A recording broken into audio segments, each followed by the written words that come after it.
We heard earlier, didn't we, about what went on in other parts of the country during World War II. We heard about the Bevan Boys, we heard about Margaret Harker, all the sterling things that she did in Blowfield, because there was a lot more going on here in Norfolk, because the Americans came, much to the delight of many of the young ladies, and the children who apparently enjoyed the sweets, so I'm told anyway. Well, one of these men was Nolan Lewis, and Nolan, you were stationed at Seething. Right. Yeah. What was it like for you coming all those miles, you know, from America to a little Norfolk village? That's a tough question. I came from a little American village that probably was somewhat similar in, as far as the conditions then. I hadn't even seen an airplane until I went in service. Really? Well, actually, I'd seen one. It was, I think mentioned in the book that there was an itinerant pilot came through here selling flights 5 minutes for $5 or something like that. And but that was the only airplane I'd ever even seen. Really? The Air Force. Gosh. And then you had to come over, and the book, I mean, I presume some of it is fiction, but a lot of it is, I assume, your life.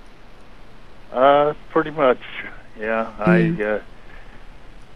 It scared me when this hassle came out about Fry. I imagine you're familiar with that, the guy that wrote the memoir that about when he was in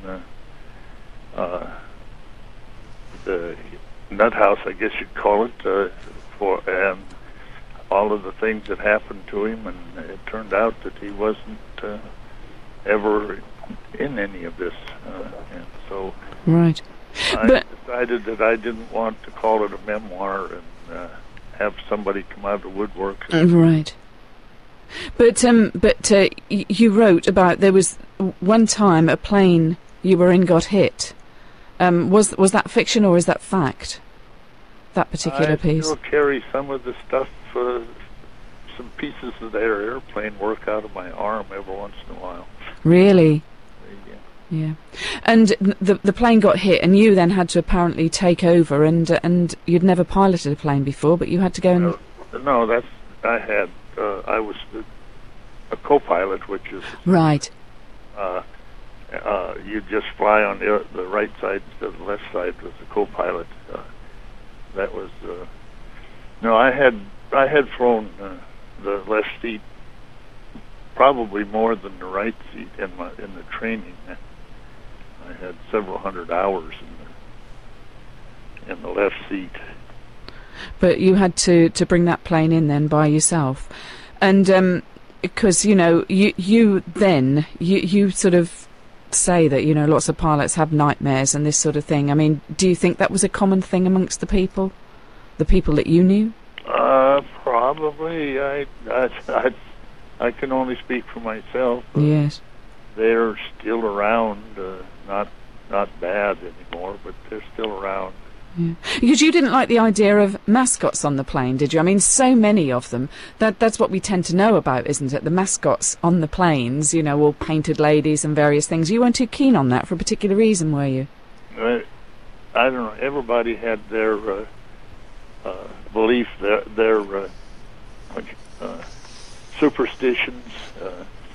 There were guys that would never wash their flight suit because they get so rank that they could stand them up in the corner after a while because you did sweat a lot.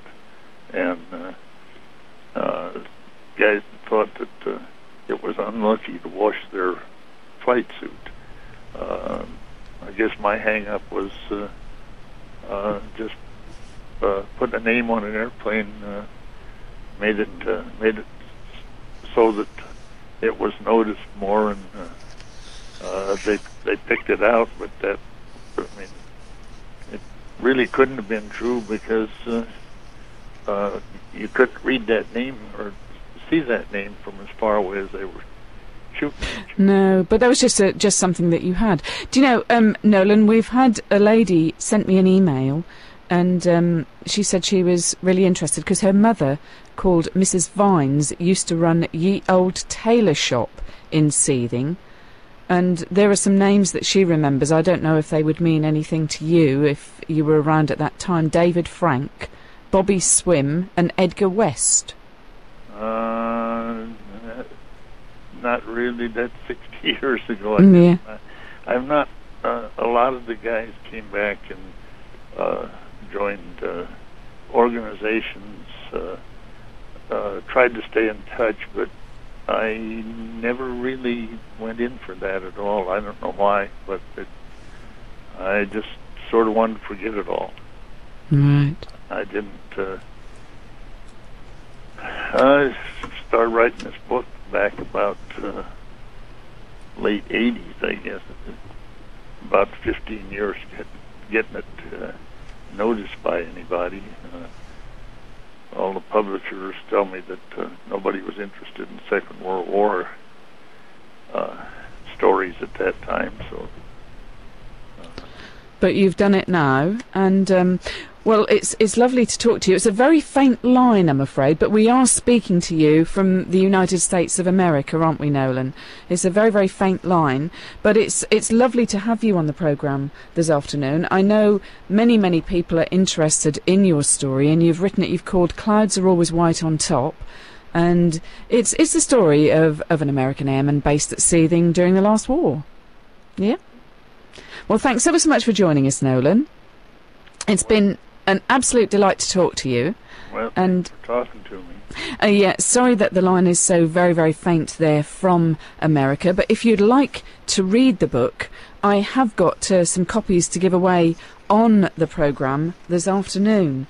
You may know that the name of the American B-17 bomber was the Flying Fortress, but what is the name of the B-24 bomber? If you'd like, I've got three copies of Nolan's book about being based at Seething Airfield, an American based at Seething Airfield during World War II. If you want a copy, then this is the question. The name of the American B-17 bomber was the Flying Fortress. What was the name of the B-24 bomber? And ring us in on 01603 617...